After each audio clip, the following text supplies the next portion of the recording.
Ano mensahe ang kailangan nyong malaman ngayon o within 1 week from now?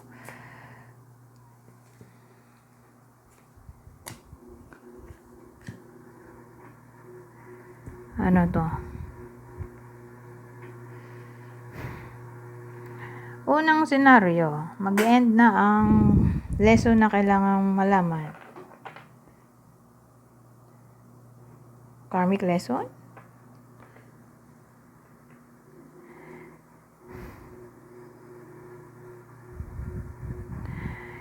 Eto, resignation. Yung iba naman, resignation sa work. Pero more likely,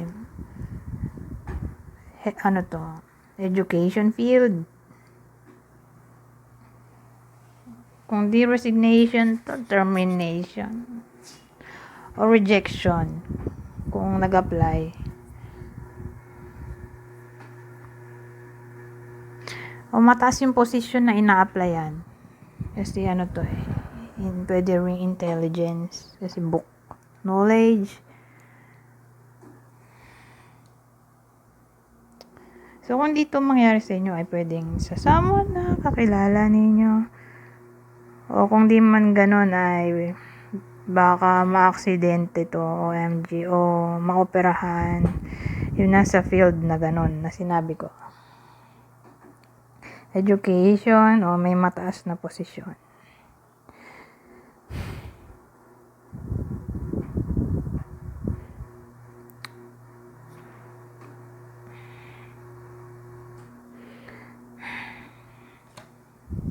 Wala na maisip.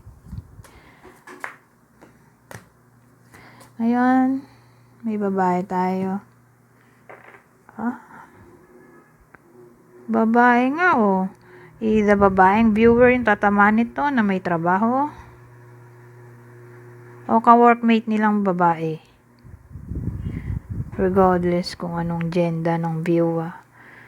So, kung ikaw mismo to babae, baka ikaw to o ka-workmate mo na babae kung may workman. O someone na nagtatrabaho. Nakakilala.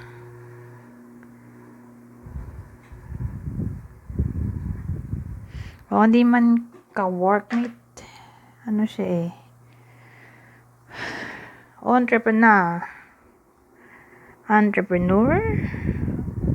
may sariling business, self-employed, commission-based, o sabi ko nga kanina may mataas na posisyon. So, ano siya eh, hawak niya yung oras niya, doktor, consultant,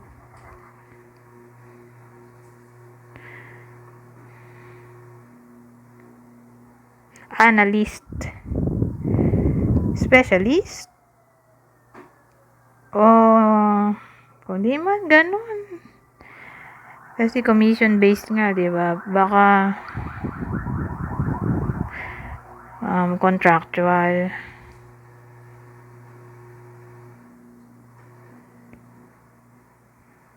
So, yun.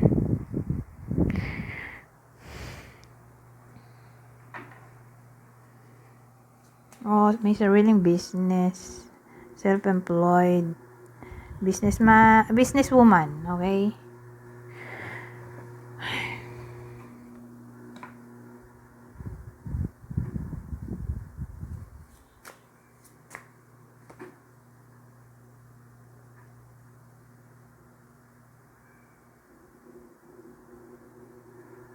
Working student, OMG, ba yan?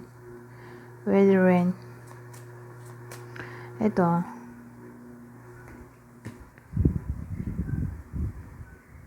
Magkarugtong pa ba to? Di na siguro.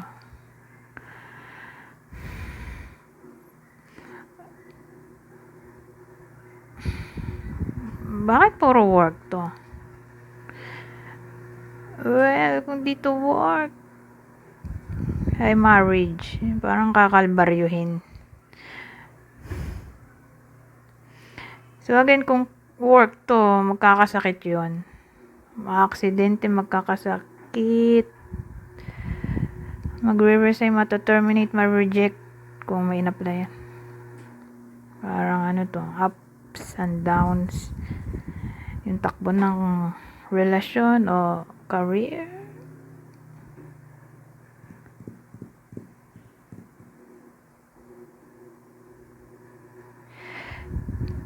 Kasi kung gagawin natin tong love life, yung sinasabi kong separation due to secret love affair. May babae tayo dito.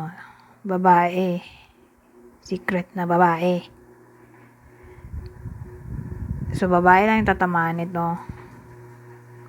Yung marriage kakalbaryuhin dun sa babae na viewer.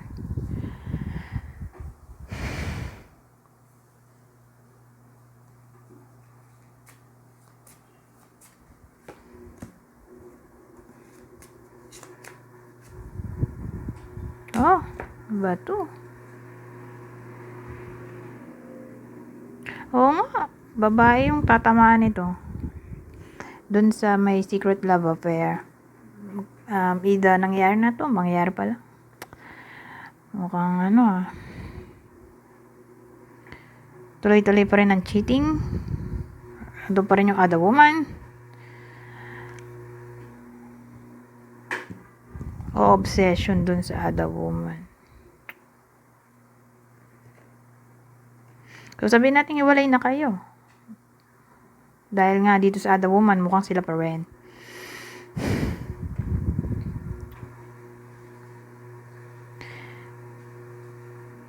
O ang other woman na ika-workmate.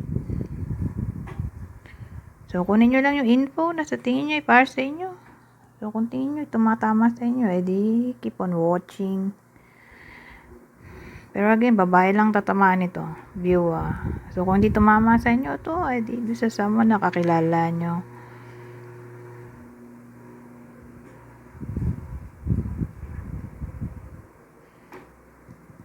Kasi yung other woman dito, mukhang aggressive,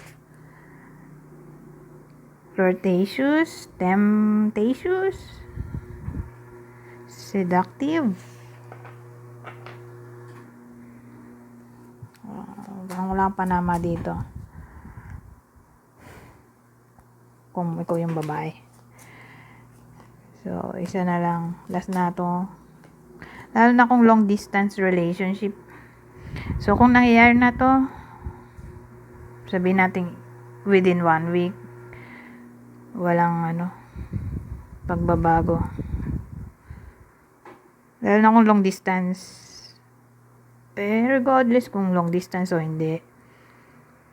Mukhang walang reconciliation na maaaring mangyari within 1 week from now. Pero mas lalo na siguro kung long distance to. Yung connection.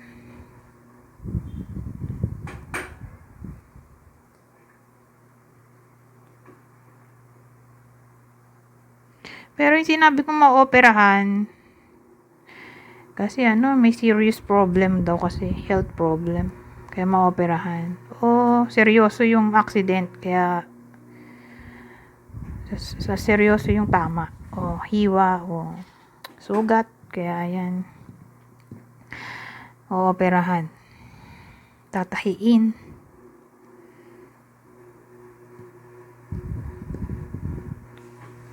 Pero gagaling naman. O, ayan. Tama na yan.